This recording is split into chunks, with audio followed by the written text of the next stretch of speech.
Ini celetak-celetuk. Celetak-celetuk. Kalau tidak hati-hati, komentar-komentar itu bisa fatal. Nah, rekan-rekan sekalian, kita awali dari bahaya ngobrol. Ngobrol itu tidak mudah kalau ngobrolnya ingin selamat disukai Allah. Karena ketika kita ngobrol itu Masya Allah bisa jadi gudang dosa. Ada ngobrol mengada-ada, bisa diada-adakan, yang tidak ada itu. Nah, ada yang ngobrol kebenaran, bumbunya lebih banyak daripada bukunya, daripada intinya, ditambah-tambah, didramatisir supaya kelihatan terang, mengagumkan. Ada juga cerita amal jadi riak. Gimana? Hari ini hari Ashura, siapa saja yang tahu, masa nggak kuat? Saya ada kuat, hilang pahalanya. Kamu nggak tahu ya, merendahkan orang. Ada sombong, aneh. Dari segini banyaknya nggak ada yang tahu.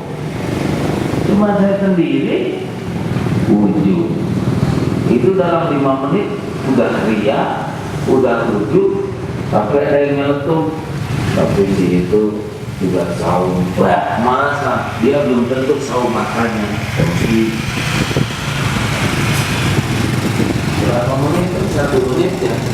Saum 1 hari habis dalam 1/4 menit. Tambah dosa, tambah dengki, tambah ujub, tambah takabur. Masya Allah. Tidak mudah ya. Belum lagi menertawakan. Si itu masa teh awut-awutan. Kenapa? Tidak mudah sama sekali bicara. Termasuk perkataan barusan. Jadi gimana? Kita jangan ngobrol. Jangan.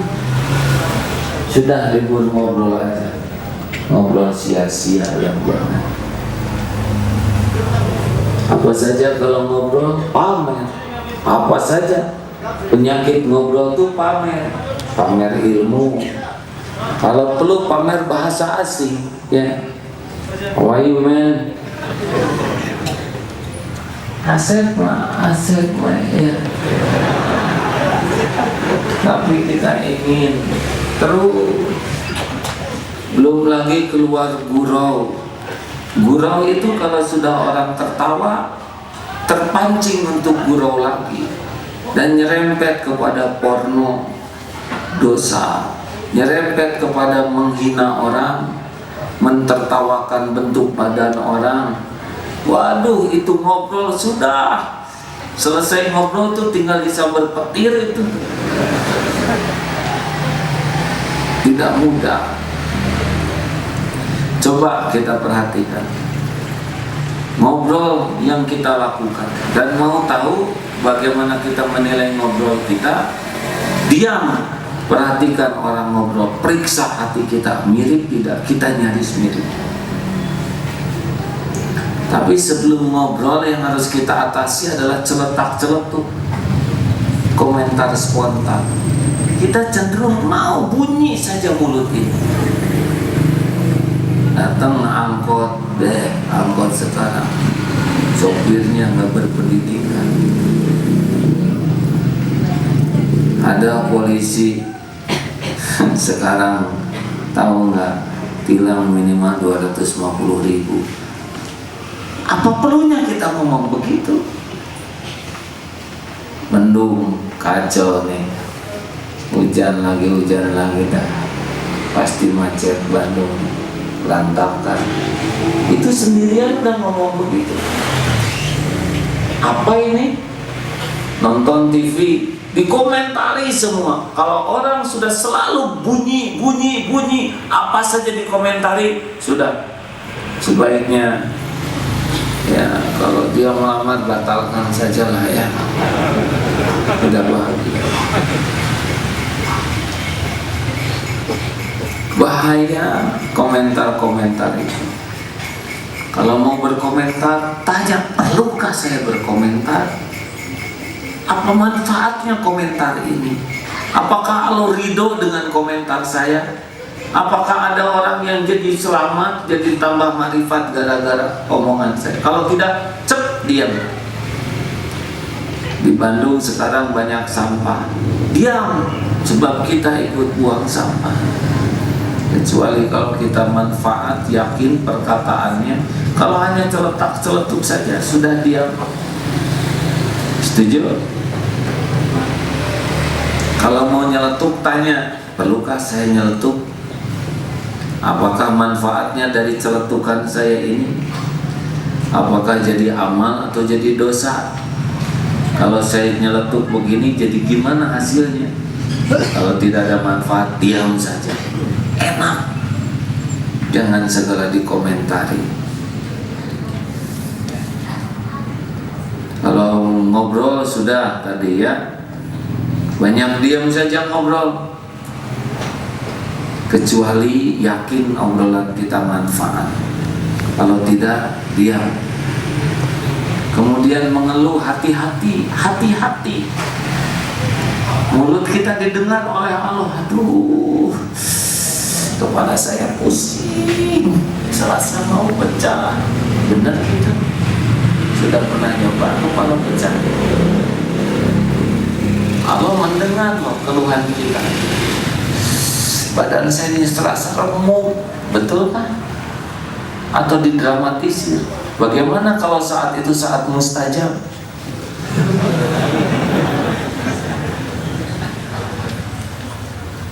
Kepala saya suka kerasa ditusuk-tusuk jarum. Benar? Jangan begitu hadirin. Allah mendengar setiap keluhan kita. Penyakit yang ada pada diri kita sudah diukur oleh Allah. Sudah diukur dengan sempurna. Bukankah kita ingin gugur dosa? Ingin. Nah, Allah memberikan sakit itu penggugur dosa. Kenapa kita mengeluh? Katanya ingin bersih, giliran dibersihkan mengeluh.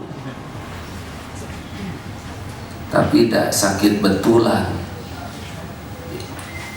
Ya saudara ngadu kepada siapa? Ke anak.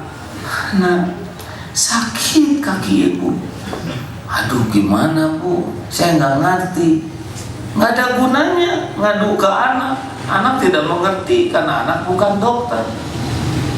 Nah, kenapa sakit bu? Kenapa keluar air mata? Ya kaki ibu sakit. Sakit sekali ya bu. Udah diukurlah oleh Allah. Masuk ke kamar. Ya Allah sakit, jangan di depan anak. Dan memamerkan penderitaan ke orang itu seperti mengadukan perbuatan Allah ke makhluk. Tidak bagus. Ciri khas orang yang tidak sabar adalah ngadu ke makhluk atas perbuatan Allah. Gak bagus. Sedangkan Allah membuat cobaan bagi kita supaya bersih, kita tidak ridho, ngadu kepada manusia. Bayangkan mengadukan perbuatan Allah yang maha agung kepada manusia yang amat lemah. Ini kan sangat tidak etis. Jangan suka menghibah, memelas ke manusia. Oh, mengeluh dulu, jangan, tenang saja. Capek sama capek. Apalagi kalau saudara jalan-jalan terus, aduh capek ya jalan-jalan. Loh, kan dia sendiri yang jalan-jalan. Aneh. Ada yang pelesir mengeluh. Jangan mengeluh. Namanya juga jalan-jalan. Pergi ke Mekah, jauh ya Mekah. Ya Allah, Mekah mana yang dekat dari sini? Asa rame ya. Jangan bunyi atuh. Apalagi pergi udah jelas jauh ke sana. Berapa jam lagi? Masih lama ya. Coba itu nambah dekat tidak? Tidak, nambah menderita. Kata pramugari 8 jam lagi bu, ini kan baru sejam. Ah, lama amat. Pakai nanya sih. Nah, tidak perlu segala ditanya, ya, kecuali yang manfaat. Benar? Berhenti mengeluh, hadirin. Tidak ada yang perlu kita keluhkan dalam hidup ini ke makhluk, ke Allah. Allah mendengar setiap keluhan kita. Mendengar tidak? Yang memuji kita siapa? Lalu kita mengeluh kepada orang, kira-kira gimana kan? Tidak beradab ya. Kalau mau ngadu sama Allah, tutup pintu, ambil wudhu, sujud. Ya Allah, sakit gigi ini memang mantap, sakit sekali ya Allah, sakit ya Allah.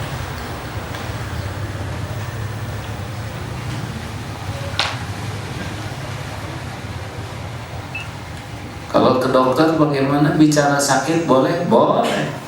Tapi tidak usah nggak usah begitu. Air mata keluar wajar. Gimana nih Pak? Kok sampai keluar air mata? Sakit. Subhanallah, sakit. Gitu. Tidak usah. Halo dokter, kekuat ya.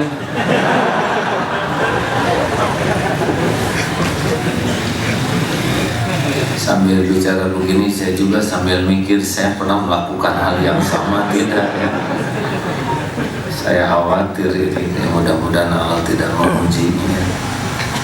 Tapi tidak usah didramatisir, karena sebetulnya banyak jeritan-jeritan air mata itu lebih ke cari muka orang, ya, cari perhatian. Seperti kalau capek duduk tuh, padahal nggak begitu bisa tuh, biasa duduk bisa, tapi demi acting apa perlunya seperti itu? Padahal Allah membuat kita capek supaya berguguran dosa. Kenapa kita jadi acting minta perhatian orang? Tidak perlu. Kemudian kita juga hati-hati di dalam memelas, menghibah.